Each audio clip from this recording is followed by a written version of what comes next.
Welcome to Crossing Faiths. I'm John Pinna, and today we have a really interesting guest, Jeff Mitchell, who's an atheist and author of Jesus Demigod, which is a book that argues that Jesus didn't exist. Welcome, Jeff.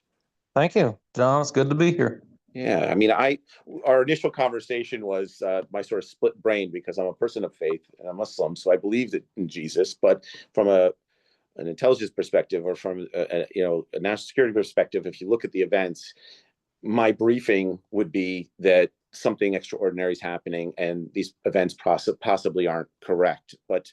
And so that's how the impetus of me reaching out to you was, and we both share a lot of common friends like Joe Atwell and so forth. So I appreciate you taking the time today. And maybe we just start with, your faith journey. I mean, you grew up as a Christian in the South, right, in the Bible Belt, and somehow you became an atheist.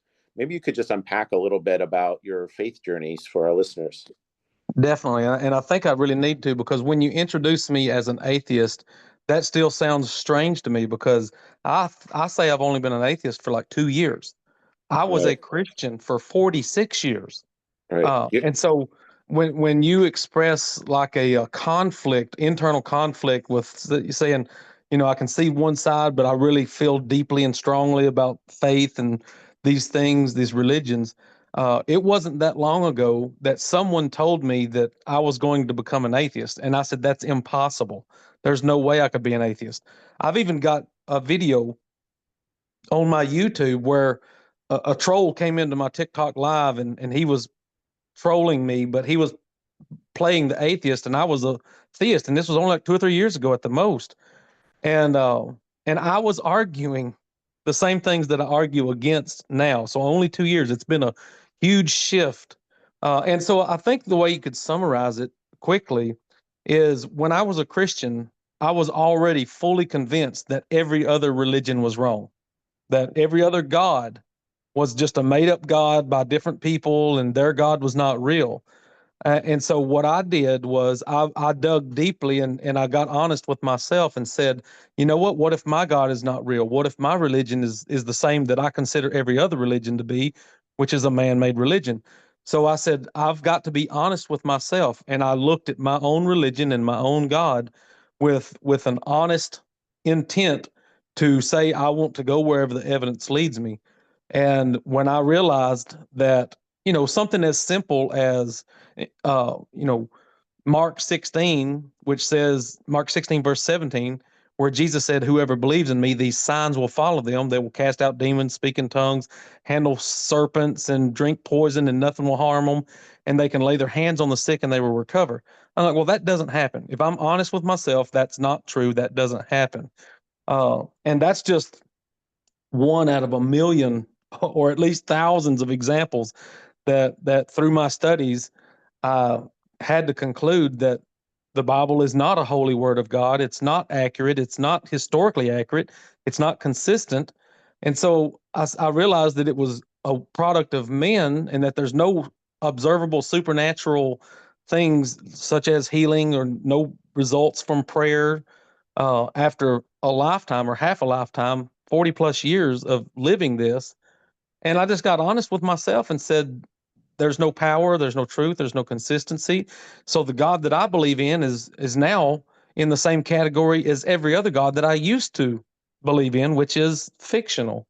So that's what led me, when you only believe in one God and then you realize that the God that you believe in is also man-made, that leaves you with atheism. Yeah.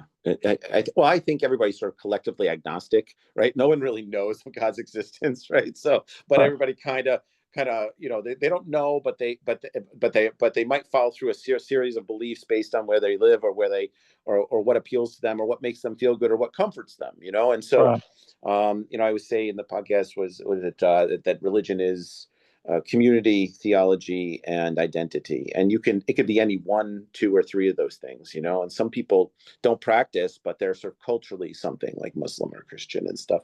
But your community, were you a Baptist?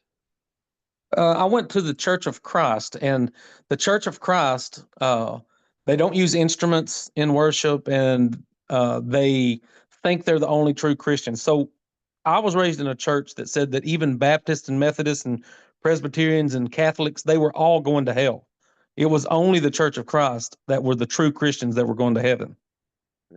I mean, I just had this conversation about when it was talking with some guys in Washington, and we were talking about religious freedom, like First Amendment. And I go, that the byproduct it was a byproduct to protect other religious faiths, but it was mostly it was mostly codified in the Constitution because Christian on Christian violence and discrimination was a real thing in the beginnings of our country, and it's tough because which branch of Christianity is true, right? If and the idea is that if you accept Christ, you're not going to hell, but if you accept somebody else's version of Christ, I guess you are going to hell, and so that in itself is a tough pill to swallow, right? But you guys, I think that was a key component that led me down the road that I took, is because I had good friends that were Baptists. And so these people were good people. They tried to live good lives. They studied the Bible. They went to church.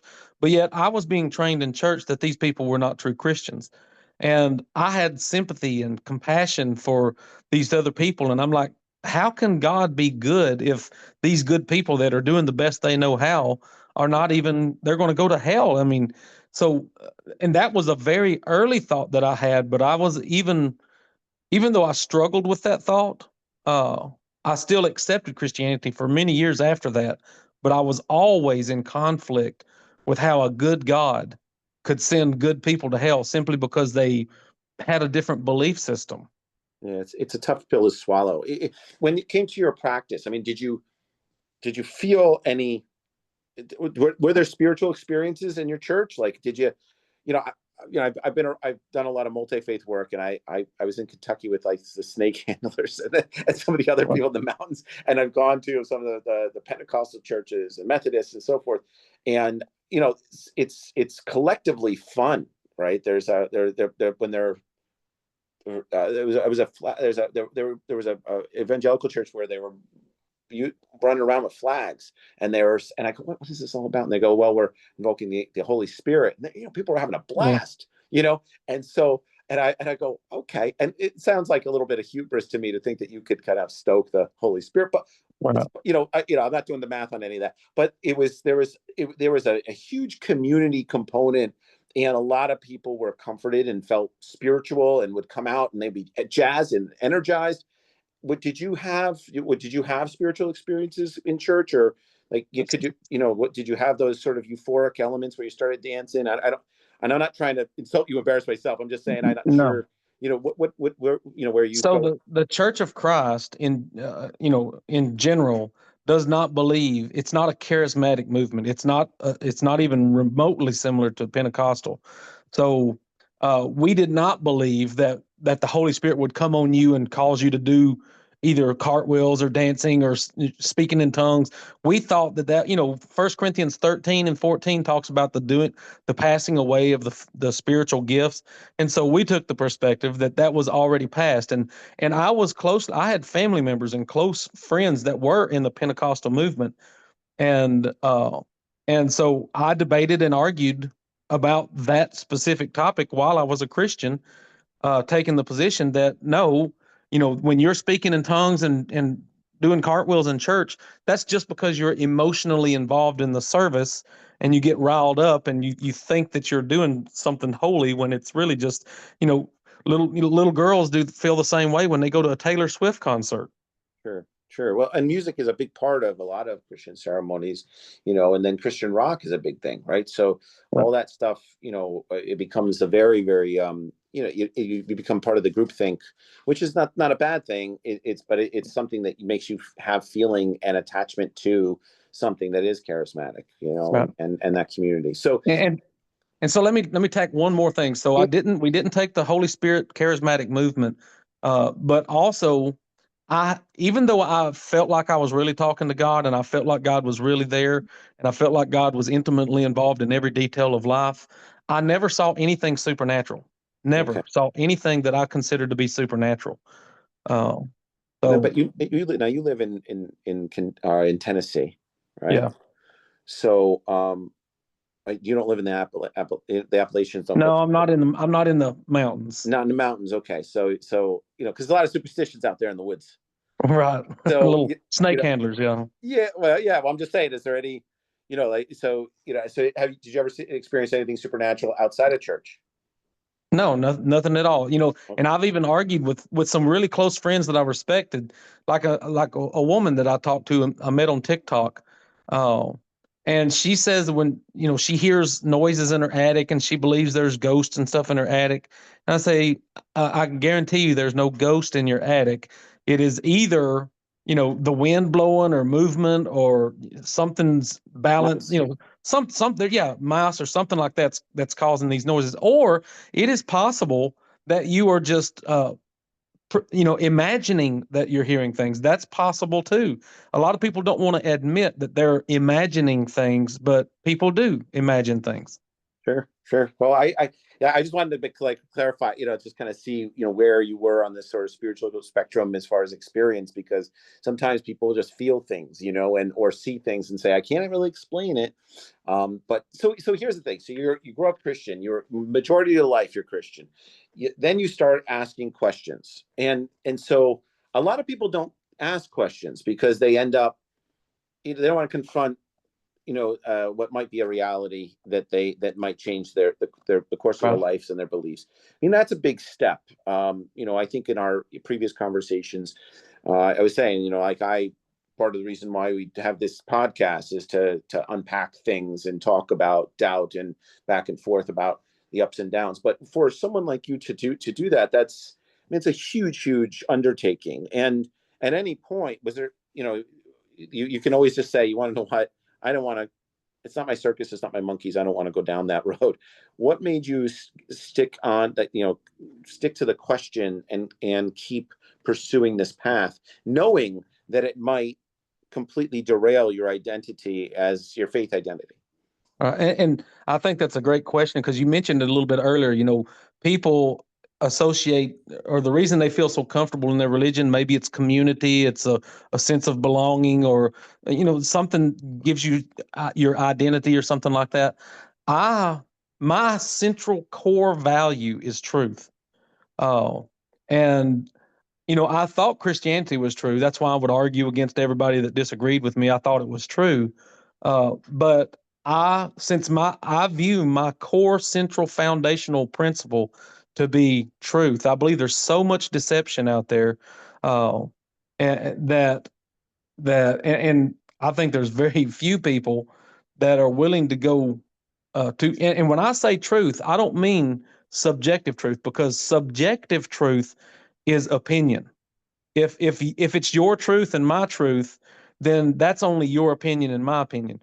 Truth is something that, when I say truth, I mean it's something that is true for all people, no matter if you know it or believe it. And that was my core value that pushed me through this study to challenge my own worldview and upbringing, and I just stuck to this core value. And I said, you know what? Even if I don't like the answer, uh, then I'm going to go where the evidence leads. And part of what probably helped me is, I went to a whole bunch of different churches. I moved a lot, and I had to find new churches, and I would study with people and try to find out where I belonged.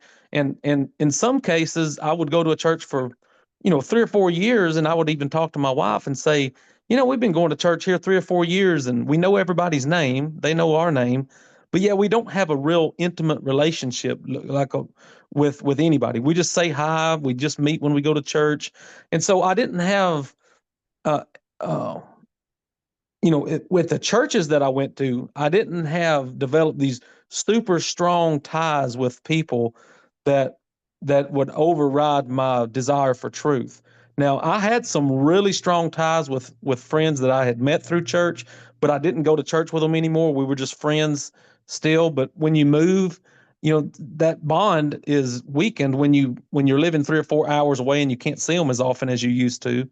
And so, that bond was not something that would make me hold on to my religion just so that I could maintain that relationship, because simply by moving 3 or 4 hours away, that bond was essentially weakened anyway.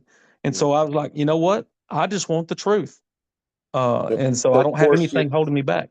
yeah. So it forced you to sort of turn towards, because you were had the community element was Right, transient, and so right. you ended up looking at more of, okay, well, why do I keep going to a church, right? And why do I keep pursuing this line of thought, maybe the other lines of thought. Now, well, here's a question: did you look at the other lines of thought with the idea that that might be truth? You mean like other Christian denominations or other religions like Islam or Yeah, yeah. Other faiths. I mean, from your Christian perspective, that those other Christians weren't Christian, right? So it doesn't right? matter. But for Well, other faiths, I mean, what was there an idea that the truth might reside somewhere else? um, well, I was open to the truth wherever it led. I mean, you Uh, live you live in Nashville, right? So yeah, Nashville. So like you guys, you have the Parthenon there, and you have yeah. a big statue of Athena. Did you ever consider, maybe that's the bee's knees? Well, so I considered all that while I was a Christian. So, I would look at and I've always been an academic kind of person, and even the Church of Christ that I was in is more of an academic type religion, or religious organization or denomination, because we're not wrapped up in the charismatic movement and the spiritual holy rollers and the miracles and things like that. It was all about studying the Bible from an academic perspective and believing in it, and I think that made it easier for me to not be, mm, I would say, deluded or deceived into, so if somebody has the truth, here's what I would say right now. If any Christian in the world thinks they have the truth, I would say, I will go to any hospital with you. And if we can start picking random people in the hospital, talk to them a while, find out how they're sick. And if you can lay your hands on them and pray for them in the name of Jesus and they instantly get healed, then I would say I am open to going back to Christianity. But I know I've argued and debated with Christians so much and studied the Bible so much that I know that's not ever going to happen. I'm convinced that that is never going to happen because they just make excuses. Well, that's not the way God works. God's not a genie. I'm like, well, that's what the Bible says. Uh, Right, and right. so, Yeah, so yeah. It's interesting. Say that's not, and you don't know why God makes these decisions. Does what He does. Like you're not, right. you can't step down that road. I understand. I think, what was it? Did you ever see the show Curb Your Enthusiasm? It's Maybe, maybe not. I don't know. it's the guy who wrote Seinfeld, and it's on HBO, Right. and he says God doesn't exist, and they go, well, how do you know? And he pulls off his hat and he's bald, and he goes, this is my proof, because he's bald, right? And he's like, I've done everything I could to pray for hair again, and it doesn't happen. And so it's kind of like, it's meant to be humorous, but the reality is that he can pray as much as he wants. He's not getting his hair back, you Right. know, and And that's a then, simple request, is what he pleads, right. Well, so I had a simple request. I had two daughters, and we went through a struggle to have a third child. And once we finally, my wife finally got pregnant and was able to hold the baby this time. I was a Christian and I was praying. I already had two daughters. I asked God for a son. This is a 50-50 chance. Right, Uh, I could have gotten a son, and that would have confirmed, to me that God gave me the son according to my prayer. right. But I got another daughter. So I'm like, God, I mean, how hard is it to just give me a son? Oh, and so, that was another one of the million things that have happened in my life that said, you know, this thing is not working the way it's supposed to work. So you went down this road, and you kind of you didn't just step out of Christianity. You wrote a book, and now you tangle online with people. So like, Right. not only are you searching for the truth, because you could have taken the truth and held on to it and just kind of like lived your life. You're now like way out. I've seen some Way of your out. Right. TikToks and some of your stuff. Right. I was like listening to one of your live streams just maybe a day or two ago, and it was just like why would you get into it with everybody? And I so you wrote, so let's start with, all right, you're investigating this, you're a seeker of truth, and you decide what was the point of critical mass where you decided that you said I'm an atheist? Like I'm done. Was it Well, profound? that's interesting because when I first wrote Jesus Demigod, I was still not a full atheist. I even wrote in the preface, I believe, I am not an atheist. And that was in 2023, the summer of 2023, when I first finished that book. And I wrote, I am not an atheist. But by the summer of 2024, that statement was bothering me. And I'm like, no, I think I am an atheist. So I did a revised version in the summer of 2024. And one of the things I wanted to take out was that sentence that says I'm not an atheist, but I think somehow it snuck through and I think it's still there. But so even after finished writing Jesus Demigod the first time, I still was just concluding that the Bible's not reliable. These stories are mythology, but I still wanted to believe in God. I still wanted to believe something. But when I was looking for God outside the Bible in reality, I couldn't find him. You see mothers dying of breast cancer with newborn babies, and newborn babies dying of leukemia after the parents have been, praying for their only child. And I'm like, wow. Or you see little girls and boys getting kidnapped or, molested or hurt or, abused. And I'm like, man, where is this God? Because I wanted to believe in a good God, a God that, would actually have compassion for humanity. But when I looked in the real world, I couldn't find it. I'm like, once you realize that the Bible and these books are written by men, uh, and you say, well, I still want to believe in God, but you look for him outside the books in the real world, and I just couldn't find him there either. So somebody like Lee Strobel, right? Yeah. Who claimed to be a Christian at the beginning. I'm not sure, or claimed to be an atheist at the beginning. He Right. said that he did the case for Christ, and then through this whole thing, he says that there's overwhelming evidence, right, on that side Right. that convinced him to be a Christian. I don't believe that he was an atheist. I think that's all. Yeah.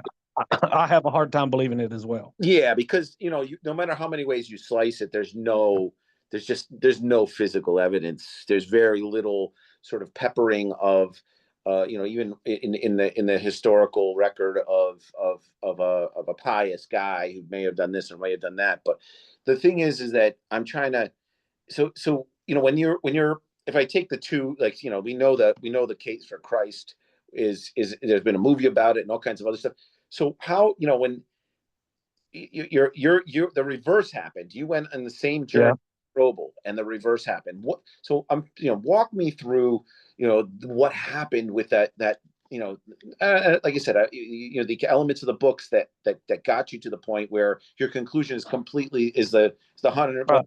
verse from. And so this is a great point to make because as I was studying to find out if my religion, Christianity, was true, obviously I come across Lee Strobel in his book, The Case for Christ, and I listened to his YouTube videos. He's given speeches, and he's on. You don't.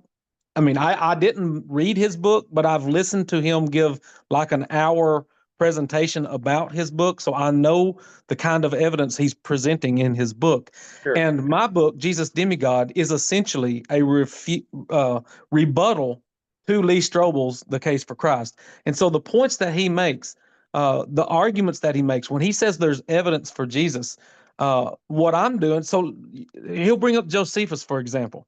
And he'll say, look, Josephus said that there was a man, if it's lawful to call him a man, he was resurrected from the dead on the third day and Right. performed many miracles and fulfilled prophecies.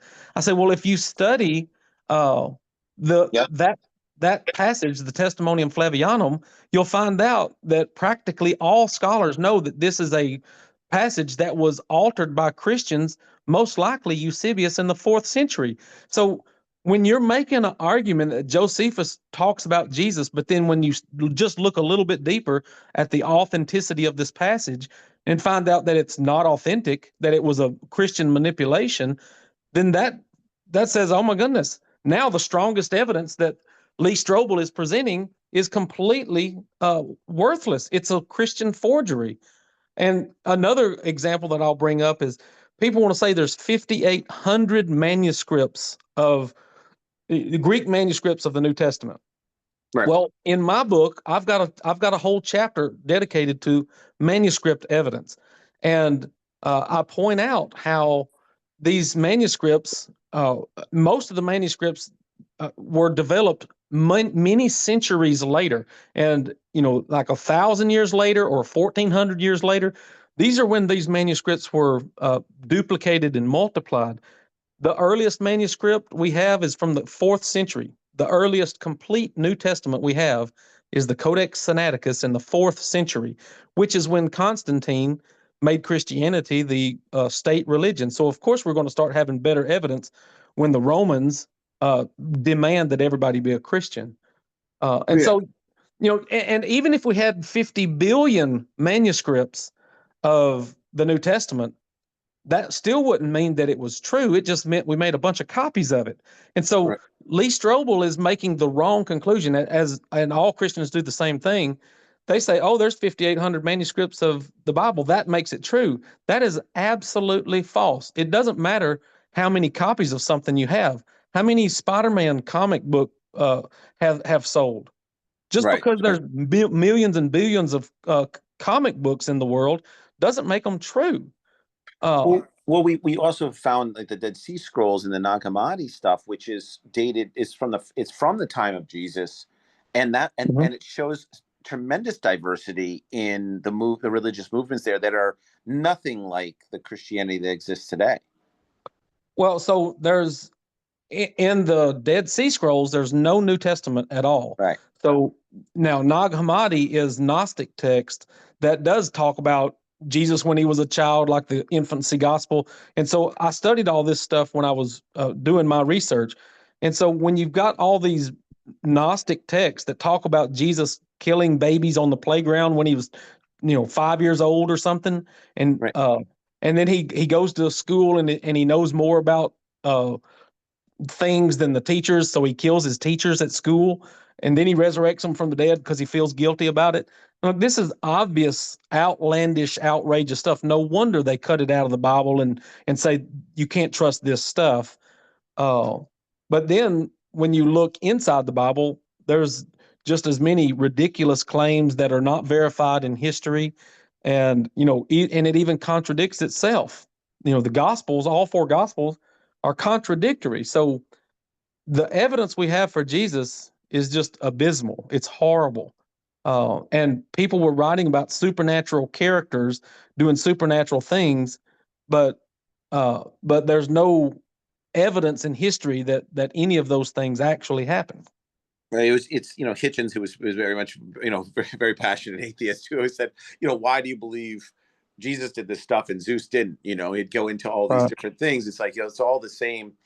But so you unpacked it with the sort of like the same sort of rigor that Strobel did, and you're looking at the same evidence, and you came to this conclusion, and then, like you said, this point of critical mass where you said, I'm writing this down. When you wrote the book down, you didn't say, you were mentioning earlier that you didn't say you were an atheist, but then you modified your stance as you kind of went through it, and so you could have just published the book, gone down the road, and worked and done your thing, but no, you decided to now shout it from the rafters because you're big, you're TikTok famous, you're out there doing your thing.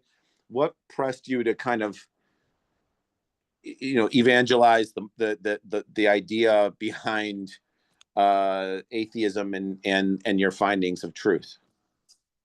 Well, so I feel like I'm currently in some sort of transition because the passion and energy that I have had for the last 2 years to tell the world what I learned when I wrote this book, Jesus Demigod.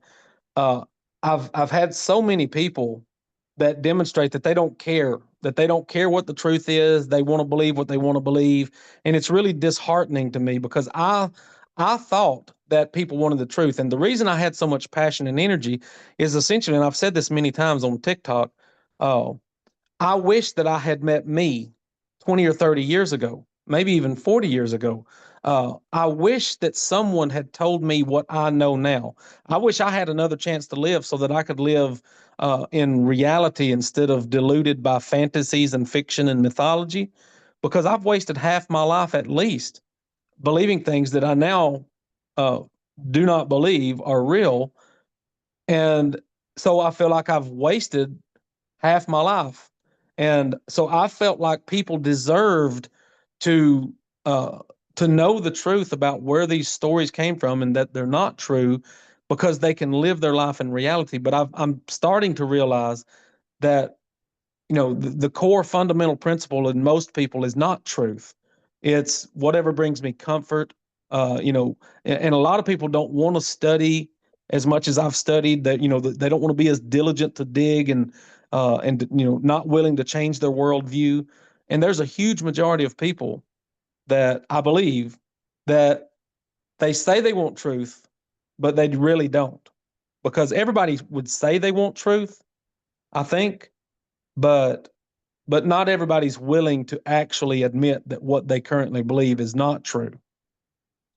Well, it's hard to confront the reality of who you are and what you're about. I mean, I think I opened up this recording with saying, from a, if I was gonna do an intelligence brief, my outcomes would be very, very different than what I believe, right? So I believe, I think we chatted a little bit. I didn't believe that Jesus did exist.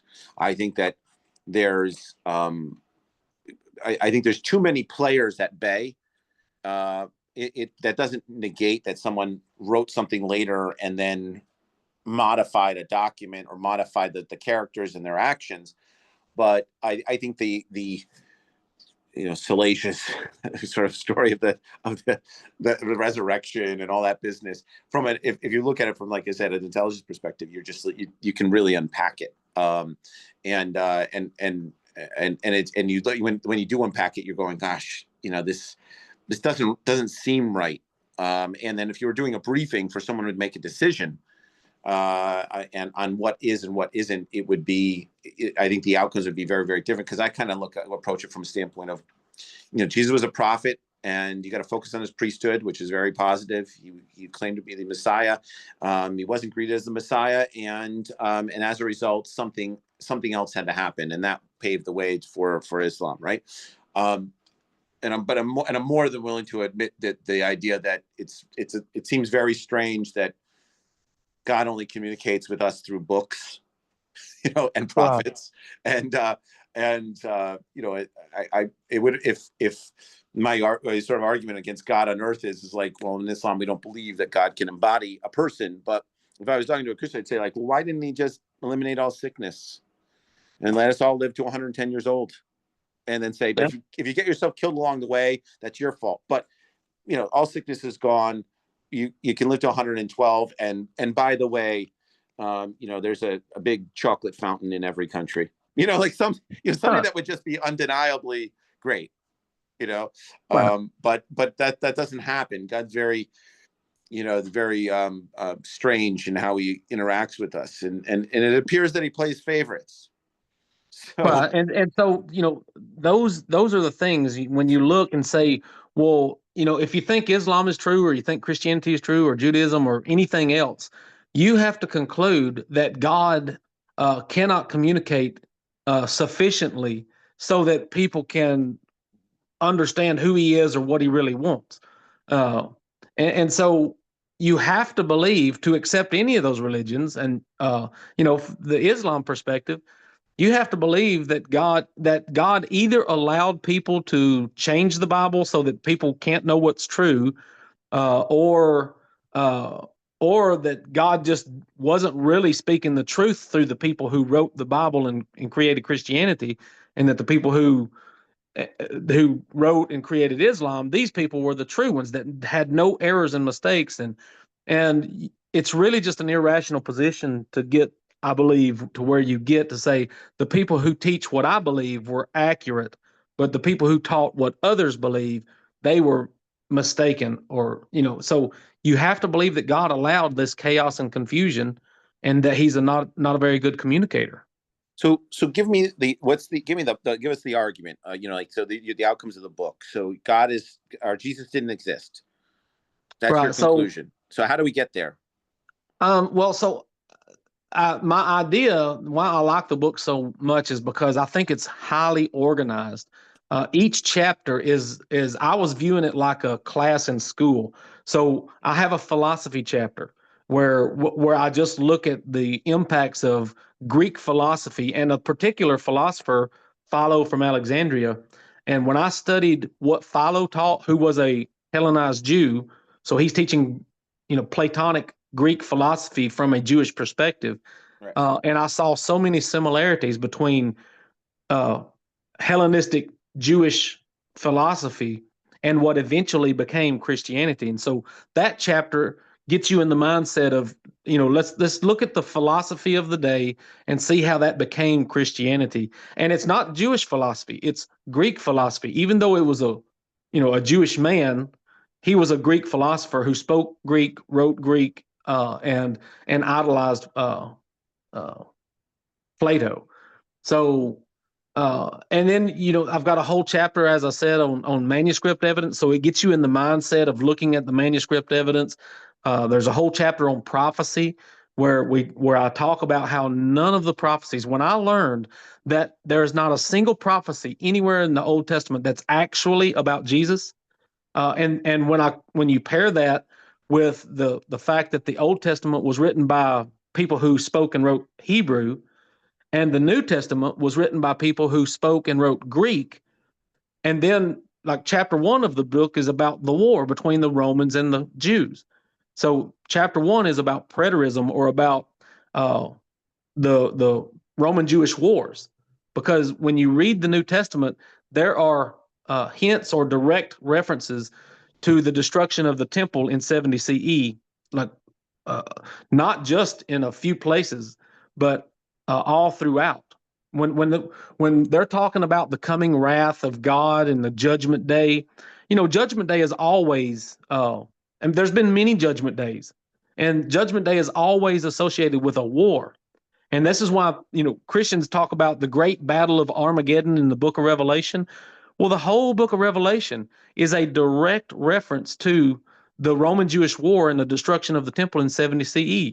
The timing, it says these are the things that must shortly take place, for the time is at hand. And Jesus says, surely I am coming quickly. Hold that fast what you have until I come. Uh, and and so I pointed out how the language of the Bible is so imminent, and it's making direct references to the Roman Jewish war. And when you see that the Romans defeated the Jews in war, destroyed their temple in Jerusalem, and then at the exact same time, you have the rise of Christianity. And you pair that with the fact that none of the prophecies were about Jesus, that they just took things that were either about Hezekiah or Israel or David, Right. which most of them are about Hezekiah, Israel, or David. And then they just changed it and said, no, let's make it all about Jesus. So, like, Isaiah 53 is really popular, and I wrote about it in the book.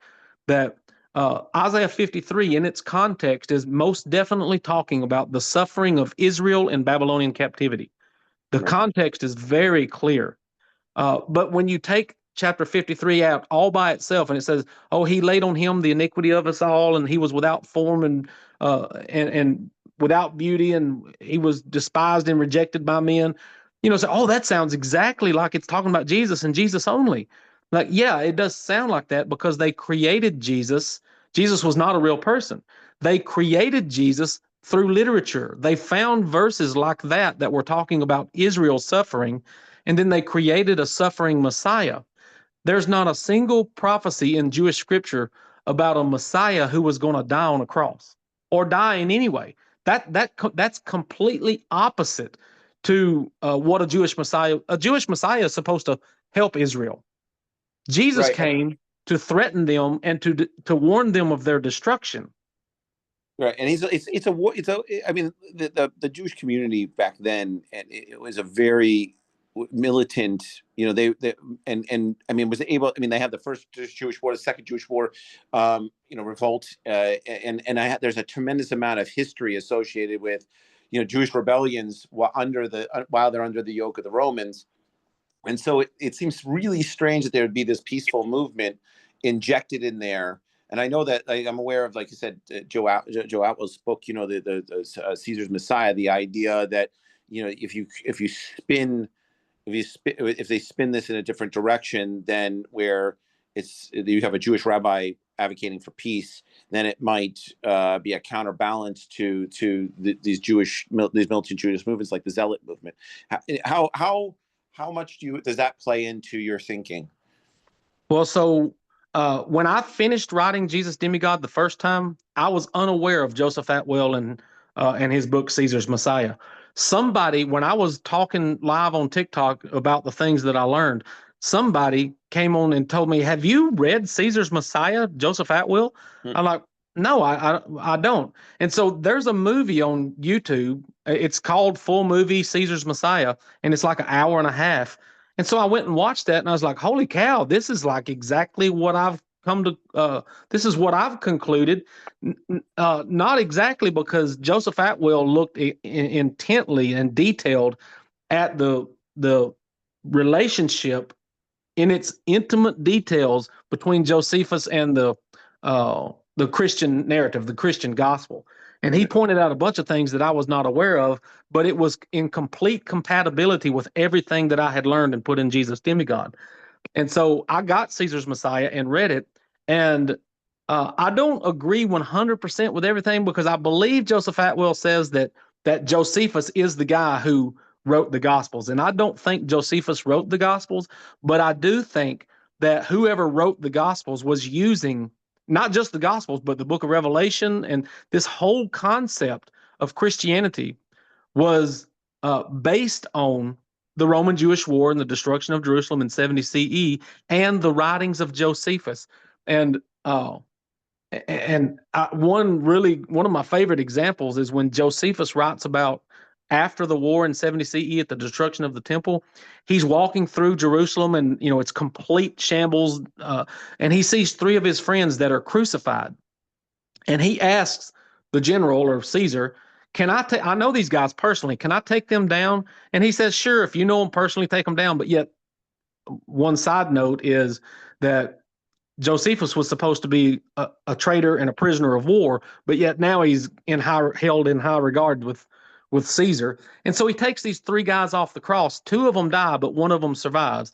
So there's a guy named Joseph who has a father named Matthias. So he's Joseph Bar Matthias, who takes three guys off the cross. One of them survives. And and then you've got a gospel story that says there was a guy named Joseph of Arimathea, right, who takes Jesus off the cross, and somehow he survives. So I don't think this is just a coincidence that those similarities in the stories, their names, like nobody knows who Joseph of Arimathea is. That guy doesn't appear in history anywhere. There's not even a location called Arimathea. But when you have a story that's an exact parallel with a man who has a name that is almost identical, then this is strong evidence that it is just a literary recreation of a previous story. I think it's interesting that you're kind of like unpack the events and looking at the gospel, but then also the historical record, and you get to this point where you come to this conclusion. You say, okay, so there's a big difference between Jesus didn't exist and there was a guy. There must have been a Jewish rabbi. There must have been somebody. So the argument that Jesus that didn't ever existed, like, how did you get to that point? Right. So I think this is a really good question that I like to talk about, because I've studied this intently. I've got Bart Ehrman's book right beside me that says, titled "Did Jesus Exist?" And so I've studied this intently, and I realize that the position I'm taking is an extreme minority position, and I'm not just taking it to show out. In fact, I would rather take the mainstream position, but for the life of me, I cannot come to the conclusion that there was a Jesus that actually existed when I see all these stories. So, when you see that Matthew is pulling verses completely out of context and telling stories about how Jesus went to Egypt, he says Jesus had to go to Egypt to flee from Herod's, infanticide, which there's no evidence in history. But he said he had to do this in order to fulfill the prophecy of Hosea 11:1, which says, "Out of Egypt I called my son." Well, if you go back and read Hosea 11:1, it says, "When Israel was a child, I loved him, and I called my son out of Egypt." So the same verse even says that Israel was the son of God, not Jesus. And so most of the stories, when it says that they cast lots for Jesus's garments, and when he says, my God, why have you forsaken me?" when he's on the cross, Right. these are just literary retelling of something else, and they claim it's a fulfillment of prophecy, but all it is they use the Old Testament to create a fictional character.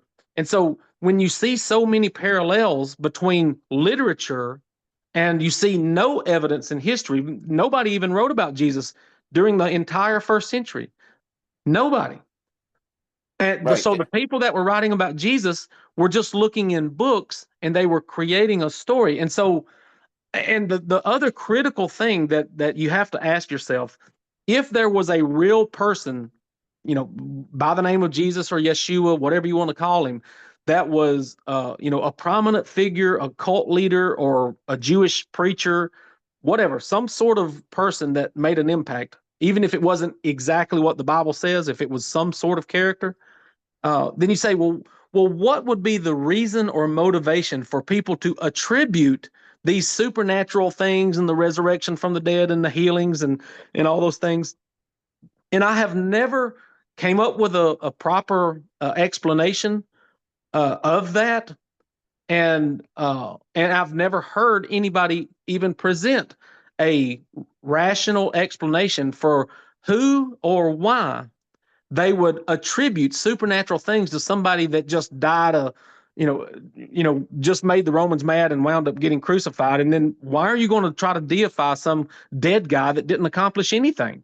It doesn't make Well, sense. well, you've spoken with Elliot. This is your second interview on Crossing Faiths, and you spoke with Elliot. Elliot and I, my co-host, we had this conversation the other day where he said the big elephant in the room in Christianity is that the second coming hasn't happened. That's what he's kind of like going down that road. He says, it's always imminent. It's where that Jesus is coming back, and he goes, we we don't have the answer, but every generation thinks that that's going to happen. And we were kind of unpacking that a little bit in our last conversation, and I said, that the problem is that like I said, it's very clunky, right? So if you're focusing on the priesthood and he's a prophet, then it's in alignment with scripture, particularly the Old Testament. Apparently that's how God works, right? God likes to send his angels down every once in a while. Those are the intercessors, but he likes prophets, right? He likes to have guys that have special skills, Right. and he likes and have People a that mission. we're supposed to believe, like we're just supposed to believe the prophets. Right. And it's mission centric. So they all got a special thing going on. And then, and so, if he's a prophet, then it's in alignment with sort of the processes of and the modalities of God. Once you get into the crucifixion, once you get into that, it's like, how do you unpack that? Because it's so extraordinary, right? And so unless there's a motive behind it, and I think Joe Atwell is really good at sort of unpacking that a little bit, but from like I said, from an intelligence perspective, it would appear that we were going to try to overturn this government where we're trying to approach this from an idea of a religious renewal campaign of some sort, where you're taking spiritual teachings and potential socio-political revolution, and you're kind of moving down the road with that, right? And the idea would be, like Palm Sunday, you're going to go into Jerusalem on Palm Sunday with these strong messianic signals, right? And then you're going to challenge the religious establishment, right? And so you're going to then take like what you would call an implied objective, right? And you'd say, I'm going to overturn the status quo, and the Pharisees and the Sanhedrin and this political, which is Roman oversight, right? And you're going to say, okay, well, Jesus appears to pursue a populist uprising and leverage his sort of perceived status as a prophesied king. And then from there, we're going to enter Jerusalem on a donkey, which is Zechariah's prophecy, I think, Right. and then indicate, and hopefully there's a calculated symbolic message that he's going to push over across the line, right? And then, do the temple cleansing, and, which underscores the revolutionary approach and so forth. And the challenge is that you got like this leadership structure. So you got the central figure, Jesus, and then you got the apostles, this inner circle. But, there's a loyalty element there that's questionable. And then you got like Judas and your Joseph of Arimathea, which is interesting. I never heard that Joseph was fake, and this other guy that you're talking about. But you got Jesus' brother, you got these adversarial and external actors and the Sanhedrin, and then you got the Roman authorities, and then crowds, right, of people, right? And so it seems like there's a phased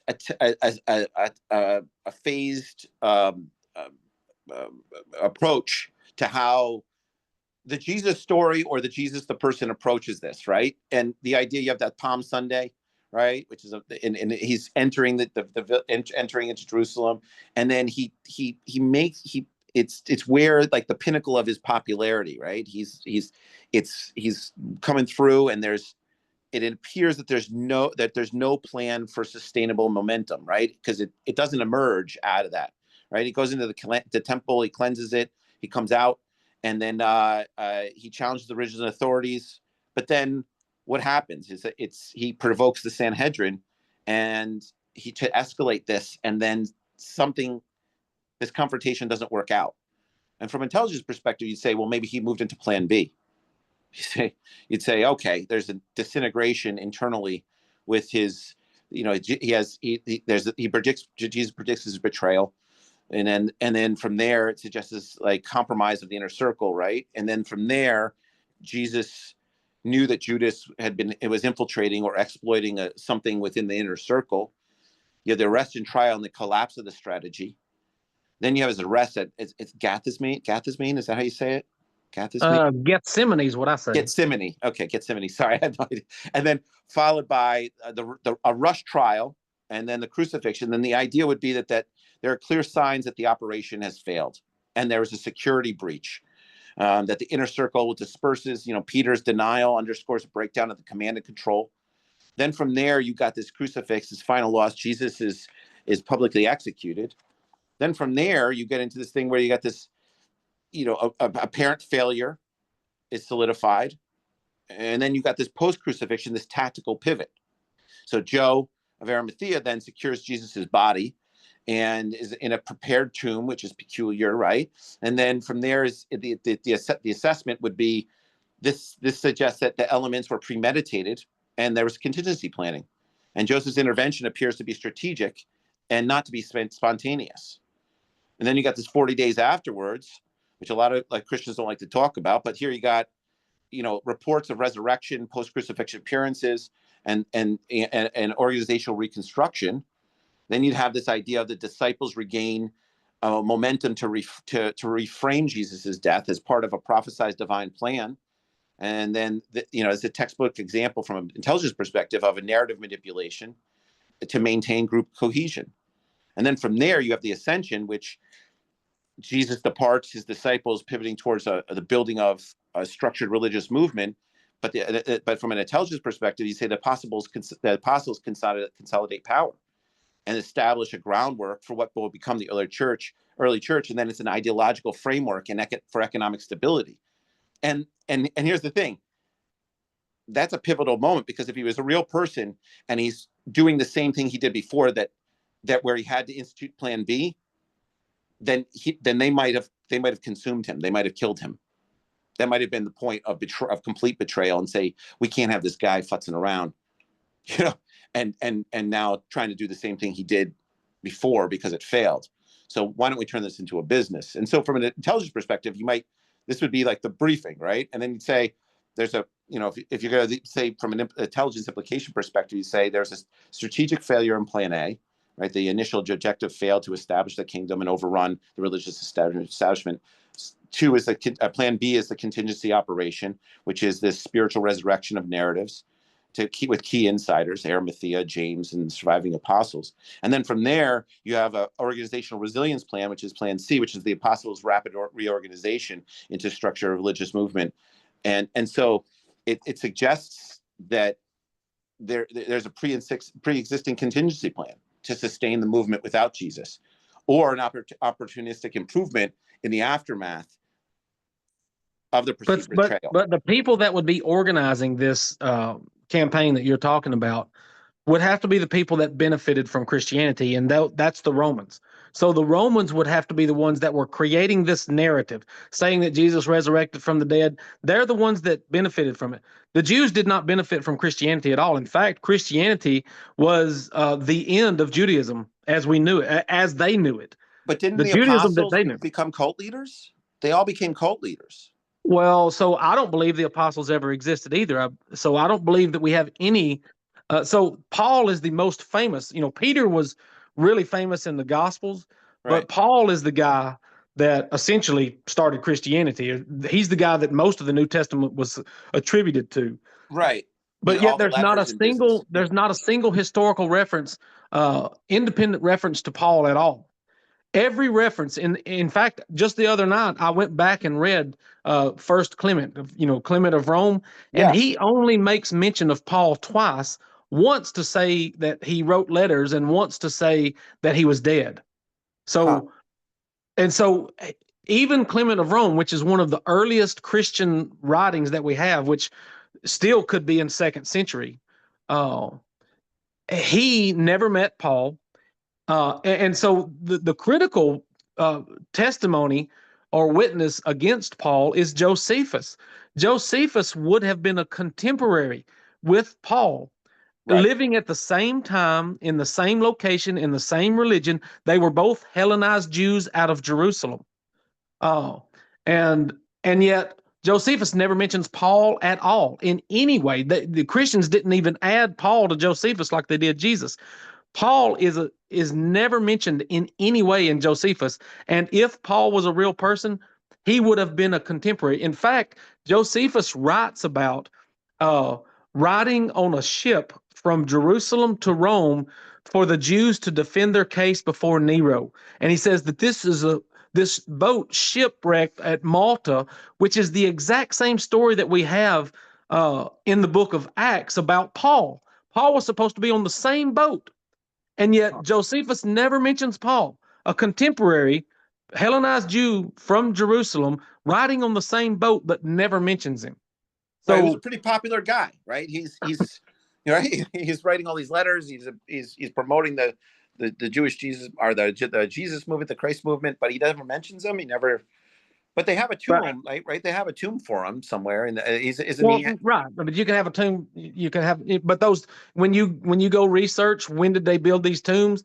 They're almost always after the fourth century when Christianity became the Roman state religion, and now they're building churches in places and saying, "Oh, look, this is the Church of the Holy Sepulchre. This is where Jesus's body was laid," and so they've got another church that says this is the Church of the Holy Prepuce. This church was built around the foreskin off of Jesus's thing when he was circumcised. So, so all these things these churches were built after the Romans demanded that everybody be Christian. You know, Constantine supposedly sends his mother, or his mother decides to go to Jerusalem, and she comes back with a piece of wood and says, "Hey, this is the cross that Jesus was crucified on." Right. 300 years later, they found the actual piece of wood, and not even the full thing, just a little piece that says this is what Jesus was crucified on. And I wanted to mention this earlier, but uh, I told a story about how Josephus says that he got Caesar to agree to let people off the cross, but it was because he was friends with him, and Josephus was a friend of Caesar. But according to the biblical narrative, uh, nobody took Jesus off the cross because they were friends. The reason the Bible says Jesus was taken off the cross is because the Jews didn't want a body hanging on the cross on their Sabbath day. Oh, and so this is an outrageous claim that the Jews were demanding that Pontius Pilate crucify Jesus, and then he doesn't want to, but he gives in and does it. And then only 3 or 4 hours later, in the same exact day, the Jews are demanding that Jesus come off the cross.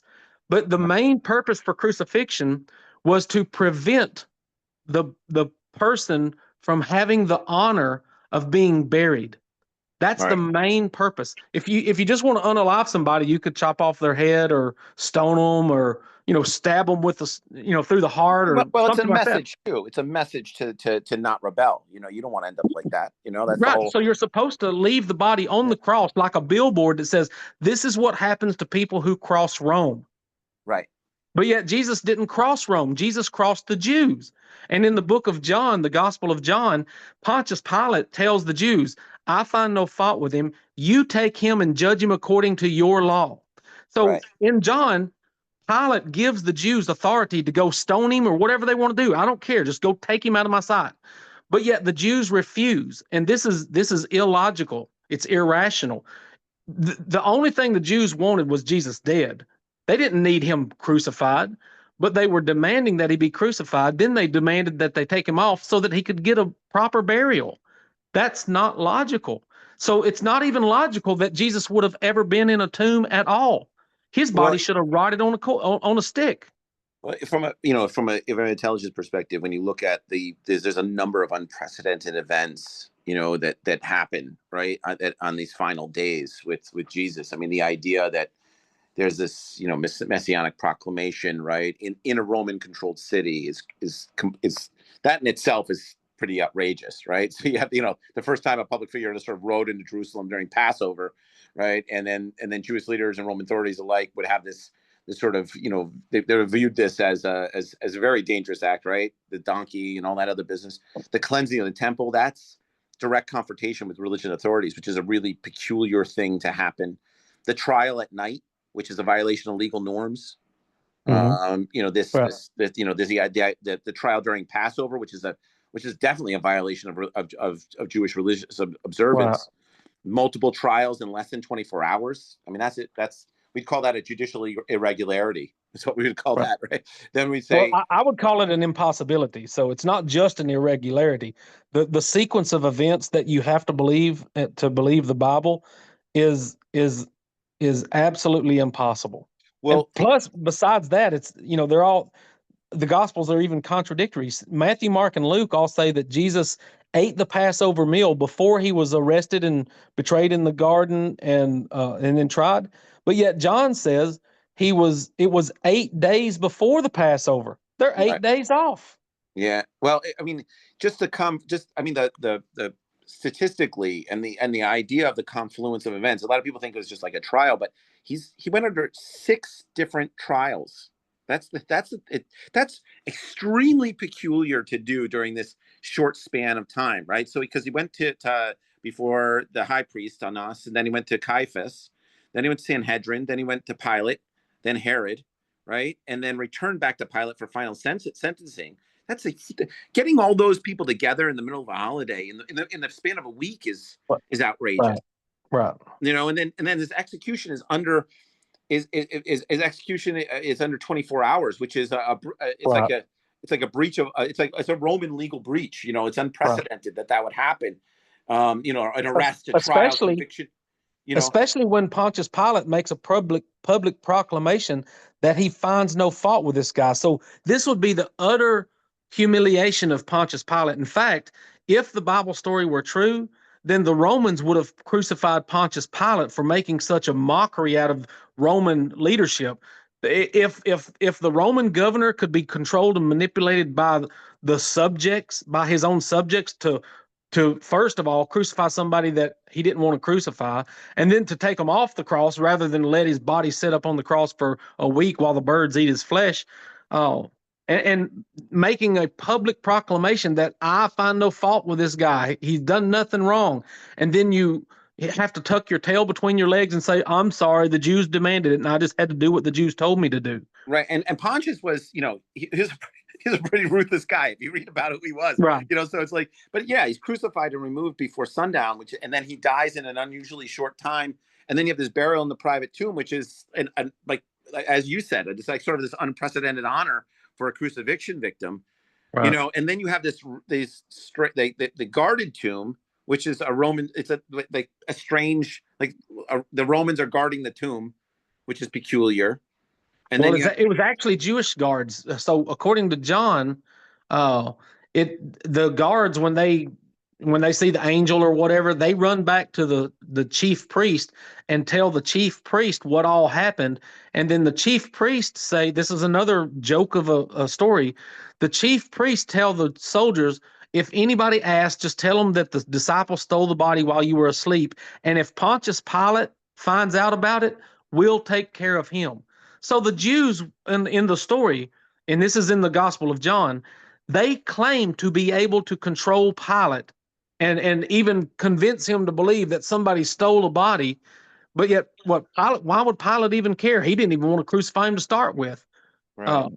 But It's it's strange. just It's a nonstop it's a outrageous. strange confluence of events. It's like, you would, like I said, if you would come up with it, you come to these different elements and you'd say there's something extraordinary is happening here. If it's either it's you got this fanciful story, and it can all be explained because it's all spiritual or whatever. But the reality is, if you're looking at this just strictly from an assessment, and you're just saying there's events, these really peculiar things have to happen, and the will of a lot of people would have to be in alignment for this. Just, I mean, just like I said, he's got these sort of six meetings, these six trials, these six Right. moments where he's interacting with people. And you tell me Pilate's just gonna meet with this guy twice? Like he's the Right. governor of this entire province, and he could care less. And so when you recognize all these improbabilities or impossibilities or unprecedented events, the sequence of events, it's far more likely that we're just reading a story, especially when we have zero independent historical records that corroborate anything about the story at all. So there's nobody wrote about Jesus or Christianity or Paul in the first century. It's only in the second century, after the Jews were destroyed in war multiple times, and Jerusalem was destroyed and the temple was destroyed, then these stories start popping up.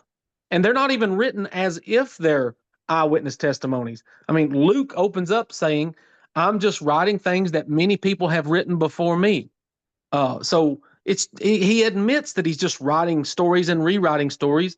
And when his story is different than Matthew and Mark and John's story, like nobody seems to care, but I care. Well, so you come from your Christian background. You know what apologetics is, and you know all that Mm-hmm. business. So you know, for the first sort of mo of when it comes to Christian apologetics is to be like the Gospels are true and real, right? And they're documents written by eyewitnesses, right? So everybody will. That's sort of the core element to set the playing field. I mean, how do you go down this road? I mean, like when it comes to, because I've like I said, I've seen you debate online and stuff like that, and the idea is that you mentioned it earlier that you're trying to share the truth as a comfort to people, but you're finding that a lot of people don't want to confront the truth, so Right. they'll defend vehemently their belief without proof and without doing a deep dive. So what's your how do you approach this with your Christian colleagues? Well, so you mean the notion that the Gospels are eyewitness testimonies? That they're eyewitness testimonies, that's really, I mean, the crux of the argument, isn't it, when it comes Right. to. So there's nothing even remotely. There's no good argument at all that the Gospels are eyewitness testimonies. There's not a single I statement in any of the four Gospels. It never says I did this or we did this and then we went to this town and then we went there. It never says that. Every single gospel, all four gospels, Matthew, Mark, Luke, and John, every story in all four gospels is written in a third person narrative. And when you say, well, when it talks about the birth of Jesus in Matthew and Luke, neither Matthew nor Luke were there. The church, and I even address this in Jesus Demigod, not even the church, the Christian church, even will tell you that Mark or Luke were eyewitnesses. They say that Mark was Peter's travel companion and Luke was Paul's physician, but yet they didn't see Jesus themselves. They only heard Peter and Paul telling stories about it.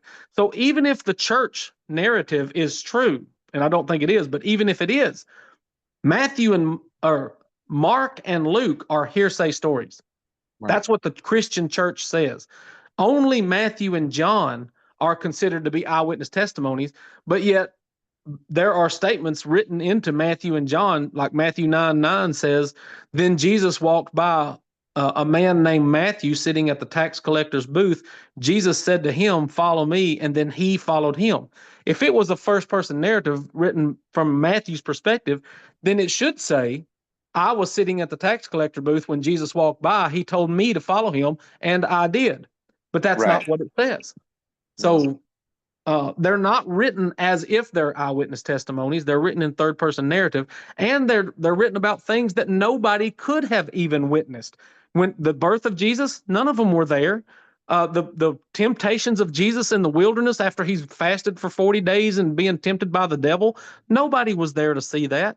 When John talks about how Pontius Pilate's wife came to him privately and said, I had a dream about this man, and my vision said, don't have anything to do with this righteous man. Nobody was there to witness that. That was a private conversation between Pilate and his wife. But somehow we know about it. So Right. it's not an eyewitness story. It is just a story. It is a third person narrative story, just like people tell around the campfire, and the stories get they're contradictory and they become more elaborate through time. So what's your message? What would be your message? I know we're been chatting a little bit, and I want to be sensitive to your time. What would be your message for, people of faith, people of non-faith, that are struggling with struggling to find the truth, and like their conclusions might be different than yours, but I think you have a valuable message to tell people when it comes to, the pursuit of self-fulfillment. Your net result, you're like, I wish I talked to me when I was younger, so that I wouldn't waste the time. Like I have a different perspective, right? My perspective is, I come from a very esoteric sort of religious sect, right? So I've always been sort of an outcast. My belief system, I can't separate it from who I am, and yet I still have the ability to kind of step out of myself and conduct a briefing. I would do the same briefing for an Islamic prophet, which Jesus is an Islamic prophet, right? So the question is like, what would be your message for someone who's trying to seek the truth and trying to unpack? It could be something of faith, something non-faith, but because your process, I think, is really important, and your conclusions are profound in the sense that we wrestle with these issues all the time. So what would be your sort of net result of how and message to the general public about finding the truth and seeking the truth? So as far as the word truth goes, I think I want to make 2 points. So one regarding truth and one regarding the value of life. So if you want truth, you better be ready for it, because the truth is not what you want. Most often, and this is probably generally true on all occasions. Like, when a wife asked her husband, does this dress make me look fat? Do you want the truth, or do we want to say something that makes you feel good? And so the truth is often not what you want it to be. And if you really want the truth, you need to be prepared for it to be something different than you want. And so if you're going to go down the road of truth like I did, you're probably going to have major recalculations on life. And so that brings me to the second point. So when I was a Christian, my mindset was, nothing that matters in this life, or nothing that happens in this life, really matters when it all boils down to it.